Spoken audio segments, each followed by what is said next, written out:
À l'Assemblée nationale, le rideau sont tombés ce dimanche 15 décembre sur la session ordinaire de septembre 2024. Conformément à l'article 117 de la Constitution, les députés nationaux s'en vont en vacances parlementaires après avoir traité et vidé toutes les matières retenues lors de cette session qui vient de s'achever. Dans son discours, le président de l'Assemblée nationale, le professeur Vital Kamerhe, a félicité les élus nationaux pour le travail exécuté avec sérieux, assiduité et abnégation durant cette session qui, a-t-il dit, s'achève avec une production législative tant qualitative que quantitative de textes de loi et du contrôle parlementaire. C'est ici le lieu pour moi de remercier et féliciter tous les honorables collègues députés nationaux qui ont donné le meilleur d'eux-mêmes afin que nous puissions répondre aux attentes de la population conformément aux attributions nous reconnues par l'article 100 de la Constitution, à savoir voter les lois, contrôler les gouvernements, les entreprises, les établissements et services publics, mais également représenter la population,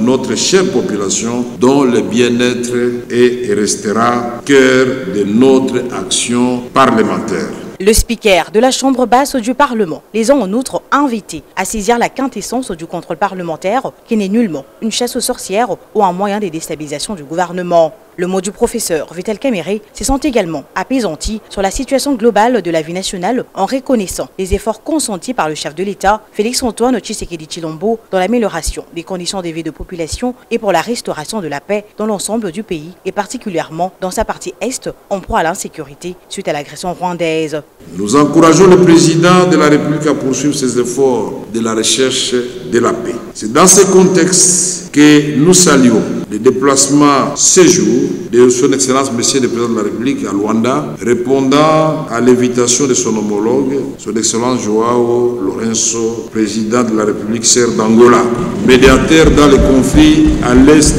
de notre pays.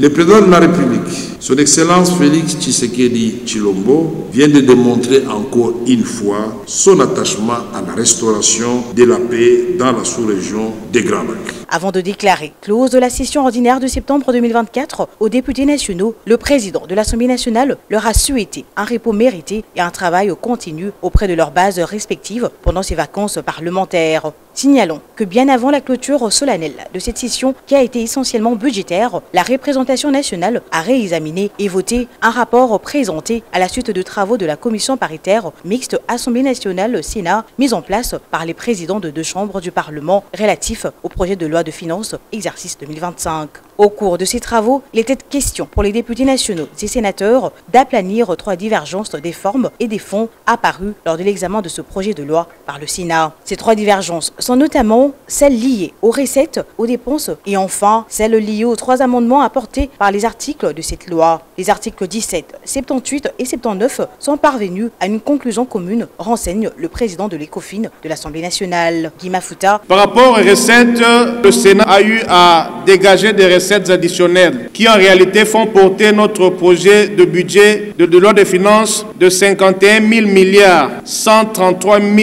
828 082 francs congolais à 51 000 milliards 553 541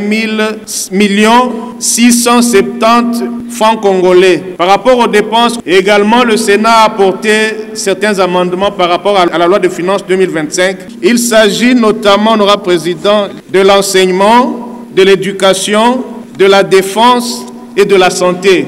Par rapport au troisième point de divergence, c'est l'article 78. Vous vous souviendrez que nous avions fixé le taux de quotité des dividendes au profit de l'État pour les entreprises minières à 50, mais eux ont pensé qu'il fallait réduire à 25. Cet amendement a été accepté à la seule condition que cette différence de 25% soit engagée pour leur plan de redressement. Ravi de cette issue heureuse qui apporte à la loi de finances 2025 un budget revu à la hausse pour la seconde fois, tout en parvenant à l'aplanissement de divergences, le speaker de la Chambre basse du Parlement, le professeur Vital Kamerhe, a loué le travail de qualité abattu par la commission mixte paritaire et les résultats qui en découlent. Sans débat, les élus du peuple ont déclaré recevable ce rapport ainsi que ses conclusions. Par la même occasion, la loi de de finances et son exposé de motifs tel qu'harmonisé par la commission mixte paritaire, Assemblée nationale, Sénat, a été déclaré également recevable et adopté. Après avoir procédé au vote nominatif de ce texte de loi, il ressort que 411 députés nationaux ont voté pour, 0 contre et 0 abstention.